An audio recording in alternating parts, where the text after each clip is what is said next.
Hey guys, welcome back to the Shipmate YouTube channel. This week we're doing part 3 of our History of Mail series, and we're going to be talking all about UPS.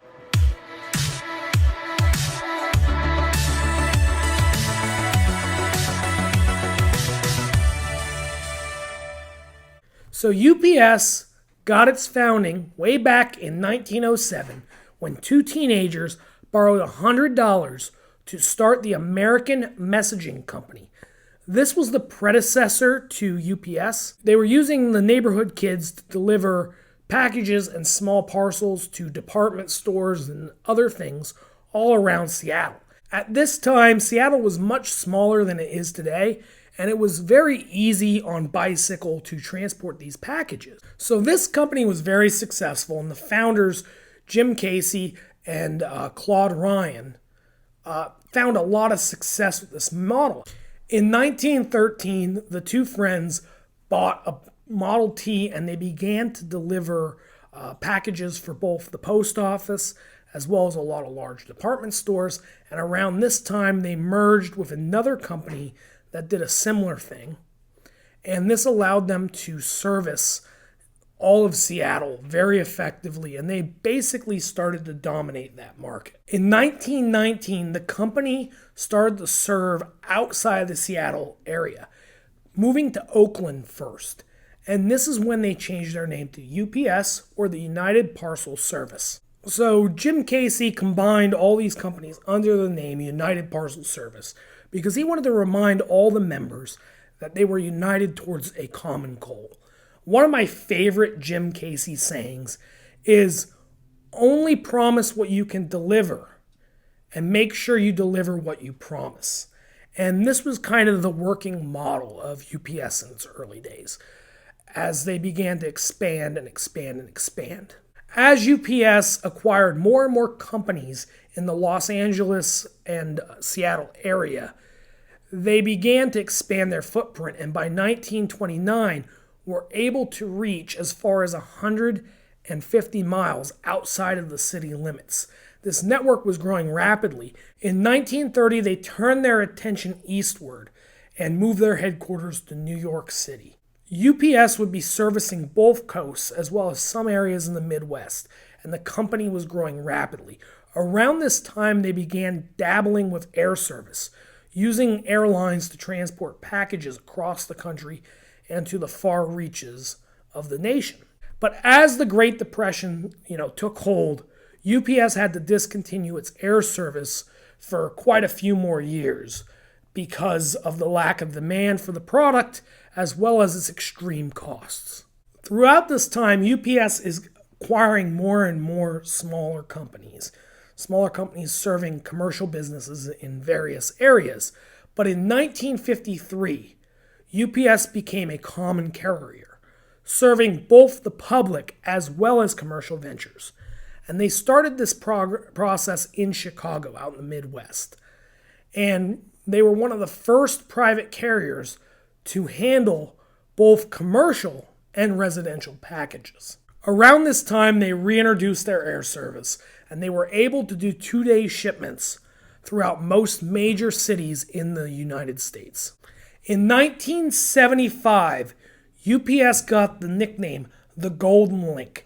They achieved something that nobody else ever had, and that is they were the first private company to be able to service every residential address in the continental United States.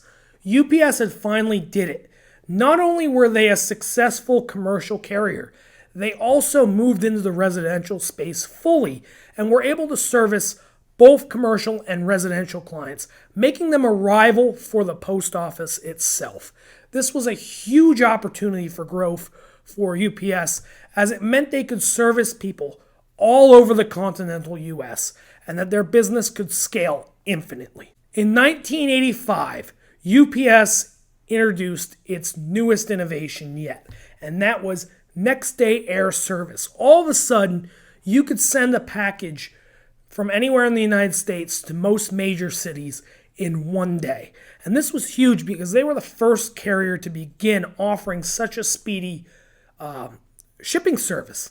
And this was very useful for a lot of businesses and merchants that needed to get important goods in a rapid time. So like imagine if you were working in a factory and your machine broke and you needed a gear that you could only get from one specific factory in New York.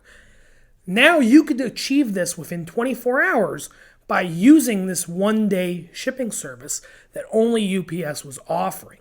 So this gave them a huge competitive advantage.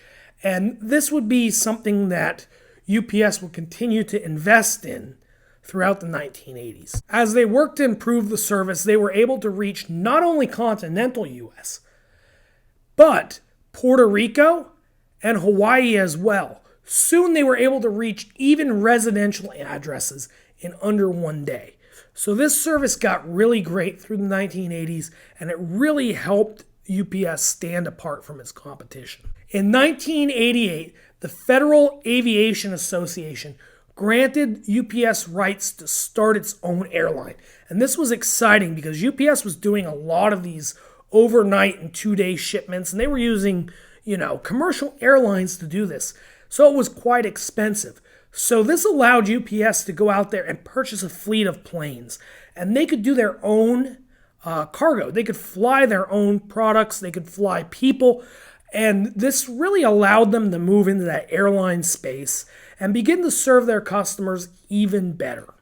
So this change in 1988 allowed them to move away from the commercial carriers and into their own network. And this was the largest airline launch in American history, and over 100 planes were purchased by UPS. By 1989, UPS was serving countries all over the world, from Africa to the Middle East to Asia. They were flying all over the globe, delivering packages, and really getting that global reach that Jim Casey had always aspired to reach, but didn't see during his lifetime. At this point, UPS became the large giant that we know it as today, reaching globally, internationally, domestically. They really conquered all the markets. And this led to them going public in 1999.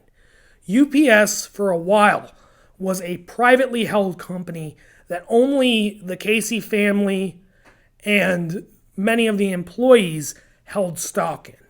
And in 1999, when UPS went public, for the first time ever, an ordinary person was able to buy into this big giant shipping conglomerate and own a piece of it for themselves. So today, you can go and buy UPS stock on a stock exchange, and it's available to everybody everywhere because the company is publicly traded. In 2001, UPS did a crazy thing. They went out and bought mailboxes, etc. And they started opening what we now know as the UPS store. They converted over 3,000 mailbox, etc. locations into the UPS store, a place where you could go buy packaging, drop off your packages, acquire postage, get moving boxes. And they moved into this retail space, which for a carrier was quite unique. And as, they continued to grow and they began to handle more and more residential shipments due to, this increased demand from both their retail stores as well as e-commerce in the early 2000s, in 2018, UPS announced that they would be also doing weekend deliveries on their ground network.